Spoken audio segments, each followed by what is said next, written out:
All right, Lev, we're going to jump into that strategy session number 2. So the floor is yours. Thank you very much.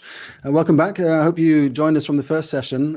In the first session, we spoke about how to attract and build a loyal webinar audience and the strategy around that. And in this session, we're going to talk about how to gain control over the audience journey or the buyer journey or the content journey with your webinars. And this is, I suppose, an area that really starts to look at how you position your content in the right way at the right time so that your audience doesn't just go and try and find it themselves. And if they can't find it, they go to somebody else. So let's jump into this. We'll start with a sales funnel. And many of you will groan and say, this is outdated. This is not relevant anymore. And I completely agree with you. The sales funnel is an old model. It doesn't reflect practically how somebody goes through their journey with your content. It's not a linear journey. But I think what we can all agree is, what it used to be like was marketing used to look after the top of the funnel and attract an audience with thought leadership kind of content, and then the selling would be done, the consideration, the kind of evaluation of it would be done with the assistance of sales. Today, realistically, that is, marketing is involved with everything. There's content for everything for all stages. Marketing gets involved with everything simply because of the way the internet works, the way content works these days. Marketing is everywhere. And obviously, sales are still involved. I'm not saying that they aren't, but this is a more realistic attribution of what marketing gets involved with. But it's still an old model. So what we need to look at is how are we going to navigate a much more windy road where it's not as linear. And Forrester created this graphic, which I think is great, and it shows how an audience may journey from left to right, up and down through what used to be kind of the sales funnel concept. They will engage in different ways, through different processes, through different tools. But what has not changed is that an audience or a buyer will still progress through stages of maturity, which we can see here as well. It goes from awareness to consideration to purchase. And those are maturity stages rather than content engagement stages. And so the question becomes, are you providing the opportunity for prospects to find the content, the webinar content that they need at any given stage? Are you serving up the content they want when they need it? And in a way that is easy to consume. And that is the key question. So we're going to look at how that works and how you can achieve that. So we have this sort of windy road, and near to where I live, just a quick bit of insight, I live in sort of near the countryside, and we have on top of a nearby hill, there is this sort of steel frame, and it's a beacon. You put wood in, it burns up, and the next hill along has another beacon, and you put wood in and it burns up, and they can see each other. And actually, those beacons, you can light them from London all the way up to Scotland. And it's an ancient way of communicating. For example, if threats were on their way or part of celebrations, to light a beacon across all the different hills and people see it. And within a minute, you've covered the entire country. And these beacons are easy to see. And it's the same for your content as well, for your webinar content. You need to throw up beacons.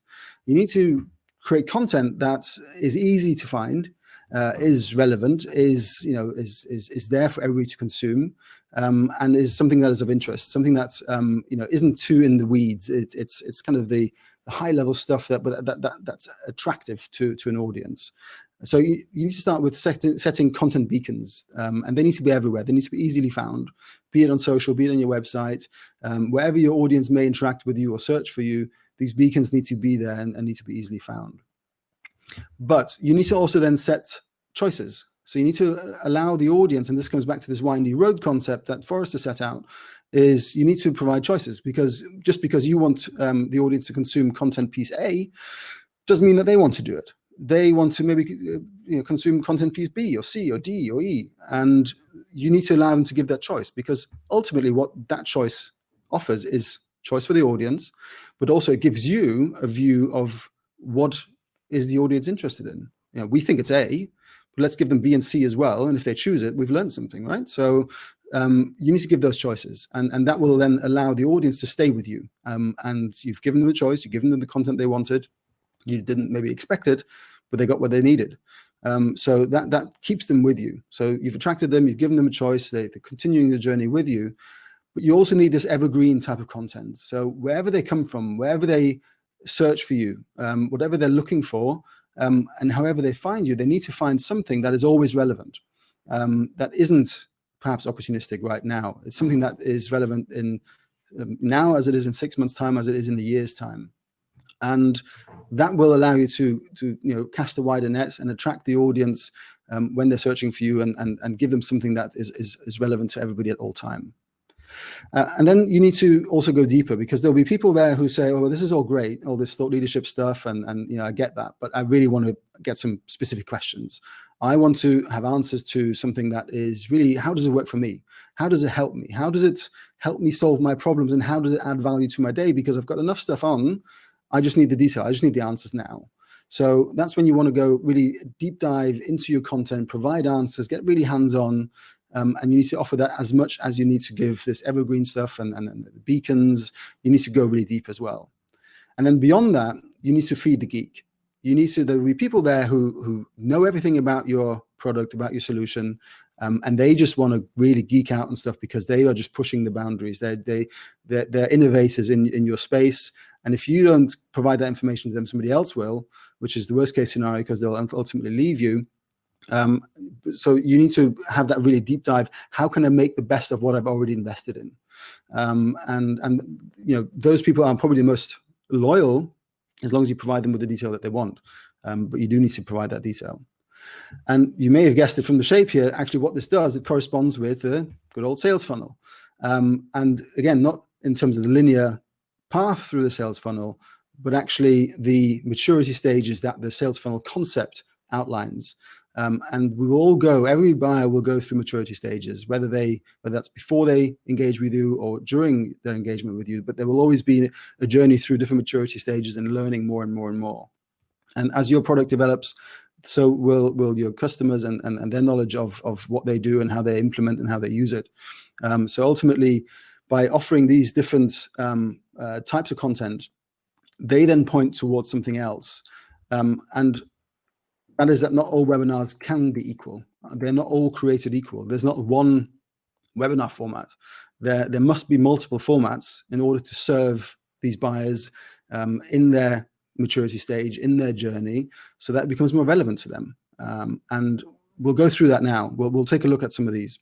So we have 7 here. We have 7 different formats. And again, I'd like to emphasize the sales funnel concept that we're looking here is about the maturity as opposed to the linear journey through it.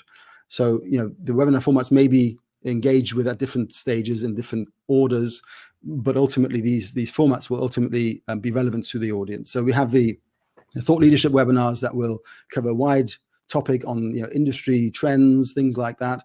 You might be working with analyst content, specialist publications on some things. We all know these kind of thought leadership webinars. You then have the 101 webinars, the intro webinars, the webinars that will basically talk about how does this product work, how does the solution work, probably quite short, probably not even live, maybe no live Q&A, anything like that. It's just purely informational. This maybe goes back to the question we had in session 1 about live stream versus webinar. This may be just a live stream or an on-demand recording of a webinar. And that then leads into the standard webinars, as we call it, the typical sort of PowerPoint, demo, and Q&A format. We see those to the thousands, and that's quite a common format. And that has a role to play, absolutely. But what you'll get to beyond that, where you discuss the content and really kind of push the message you want to push, is then the audience who says, well, okay, great, but I want to see this in action. I don't just want to take your word for it. I need to see people who use it. So you have these customer story webinars where a customer says, well, this is how we use it. This is the value it brought us. And this is why we continue using it and evolving it. And that's an endorsement for you, for your product, for your solution. But from somebody who's been using it. And if you can start working with your customers to come on your webinars to show that, you get that third-party endorsement, as well as the actual hands-on, how has it been implemented. And then we take that one step further into what we call extended demo webinars. And that's almost a turnaround of the standard webinar format, where instead of having a sort of half-hour PowerPoint presentation and then 10-minute demo and a Q&A at the end, we almost turn that around, where we have 10-minute presentation max, long demo, 20-25 minutes, something that gets really hands-on. This is where we start looking at the deep dive stuff, where you show the product. You show it in action. You explain how things work, and it's as if people can just sit with you and actually understand and ask questions about that. But you are still driving this. You're still outlining what you want to communicate, but in a much more detailed way. And then beyond that, we then have the Ask the Expert format. The Ask the Expert format is incredibly popular for those who want to engage with you pre-sales stage, so pre-signature on the dotted line, we want to buy this. Because what it allows them to do is there's basically no pre-prepared PowerPoint content, no slide where you maybe have one intro slide, maybe a sort of setting the scene type of slide, but you are really inviting questions from the audience to say, this is the topic we're going to talk about today, but what are your questions on this? We want to hear from you. What do you want us to answer? We've got the expert here, just fire away. And that will, the topic needs to be specific enough to invite questions and needs to be hot enough for people who want to ask questions about it. But ultimately, when those questions start coming in, you will do your audience a great service by answering them and getting really deep. And these sessions often will go beyond 60 minutes. They go into 90 minutes, sometimes 120 minutes, because it's so interactive and so detailed. You're answering a lot of questions from the audience. And that ultimately does a great service to your audience because they get the answers they want, their problems answered right there and then live by an expert. And that will ultimately lead on to kind of the engagement with sales where they say, well, okay, I now have everything I need. And maybe there's a few final things I need to find out, but I've asked all my questions, I've got all the answers, and now I can engage on a sales conversation. And then as we go beyond that, very similar format for the best practices webinars where we talked before about Feed the Geek. This is for your customers. This is where, again, they can ask questions, they fire them away. They may not want to pick up the phone, talk to account executives or anything like that. They do want to just consume online, but they still have the opportunity to pre-submit questions or submit them live, get answers like that. But this is all focused on customers and how they can get the most out of their investment in your product, in your service, in your offering. And this is where really they start pushing the boat, where they say, okay, we've implemented it, we're using it. Now we want to know, how can we innovate? How can we get more out of it? How can we push the boat? And that's then ultimately the kind of the post-purchase maturation stage. So those are the formats that you can put in place. These will, you might find somebody from the audience come in at the extended demo part because they just want to have some quick answers, and then think, okay, well, I can see how this works. I now look at the thought leadership stuff, and then they maybe jump towards the kind of the Ask the Experts, where they can really engage even more based on the information they've consumed. So this is not linear, but you need to have these formats in order to serve the different maturity levels that your audience is at. So ultimately, it comes down to engaging the audience. And engagement comes from relevance and quality. We've said this in the previous session. In this session, you be relevant and provide quality. Otherwise, there's simply no engagement. You're not serving the audience very well. The relevance comes from ultimately the quality. The relevance and quality comes from the insight that you gain through asking questions to the audience, running surveys, finding out what they want to know about, doing research. And these answers and these questions ultimately need to be asked by you. You can get the audience to ask you questions. That's great, and that provides you insight, and that's really helpful, especially for product teams, if you get a lot of questions on certain aspects. But you need to ask the audience questions as well. So this needs to be a two-way street, and that can be done through poll questions, that can be done through surveys, that can be done through separate research, through the sales and account executive teams. But ultimately, you need to know what the audience will want to hear about, and that engagement ultimately starts with you in order for them to engage with you back. If that makes sense. And that brings us to the end of the session. So I hope that was helpful, but are there any questions? Yeah, great insights there. I love it. We just did a 2-webinar series, and we used 2 of your formats. One, we took questions at the end, and we told people that the only way they could get questions if they stayed and watched live. And we had 144 questions, which was a lot of fun. And then we did kind of the opposite, where we said, we're going to stay right on that 60-minute mark, and the questions will come up in a follow-up. So we are practicing what you preach. It gives me Excellent. It gives me good hope. We have a question from Simon. He said, Lev, great presentation. Any advice on customer feedback post-event? We are finding less and less participants are completing this post-event survey. Yeah. So there's a couple of things you can do. One is make it as part of the moderator's job. If you have a moderator, if you don't have one, get one, but get them to just emphasize it and also emphasize why. It's not just a survey. it's something that helps us to bring you more of what you want to hear about. Help us help you. That has to be the message, and it has to be probably done in a couple of different ways. Perhaps you're doing that already and you're still finding a drop in those.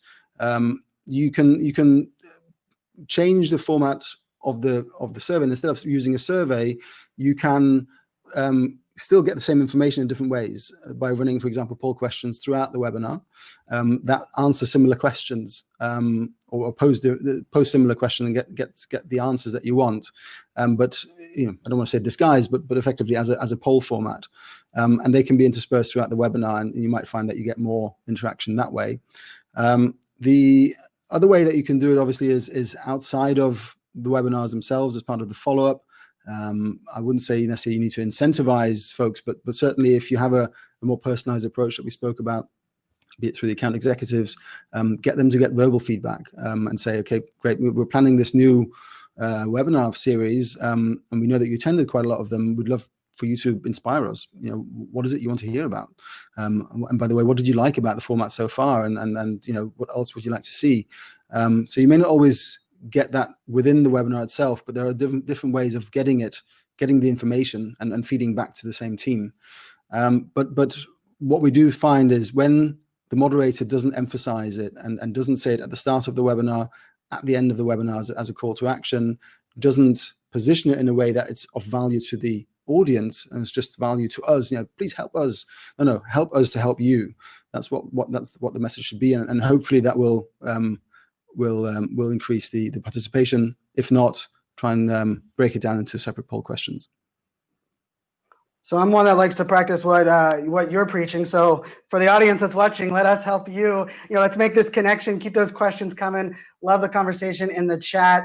I love where you're going. That one of the things we did recently was actually used video email to send out the post-event survey. So the host and speaker did a quick little video, not only thanking people, but giving people a little insight. And it definitely was a little bit more personal, as you said. The other question we have from Anthony, and it's kind of along that same lines, but I'm curious, they said, any suggestion on ways to engage audience members beyond reading the submitted questions on the air? What are your answers on that? Good question. So what is a way to engage the audience beyond just reading out the questions? So within the webinar itself, obviously you can run polls, and what actually polls can do is, and this you need to be open to this as speakers and as webinar organizers, but you can almost allow the audience to self-select the second part of your webinar, for example. So let's say we're going to talk about today topic X, and then the second half we'll run a poll and we'll see what the majority of people want to hear about next. Is it A or is it B? And you effectively allowing the audience to, again, do the self-selection, which gives you some great insight, but also gives the audience something that they can engage with and influence and say, well, we're not interested in topic B, let's carry on with topic A. And that engagement in itself allows you to bring the audience into the conversation a bit more, let them to decide, what are we going to present on, what are we going to hear about. The polls are useful as well as a tool to early on engage the audience. So what we find often is when you run a webinar and you run a poll 3/4 the way into your webinar, if that's the first time the audience engages with your webinar, actually physically clicks on something, they are much less likely to ask questions at the end as well. Overall, you'll probably feel that the audience is quite disengaged, as probably answer less surveys, things like that. If you bring the polls to the start and emphasize, again, as part of the moderator's framing of the webinar, we want to hear from you guys. We want to involve with you guys. This is for you. We're not just pushing a message. Put a poll early on and actually get the audience to interact with the webinar interface physically, clicking on it, answering things. That makes it much more likely that as the webinar progresses, they will continue to engage more because they've done it once already, 2 minutes into the webinar. So if you manage that interaction and use different polls, maybe even third-party tools like, I don't know, Slido and things like that, where it's easy enough to click on a link, scan a QR code, engage on a different device as well.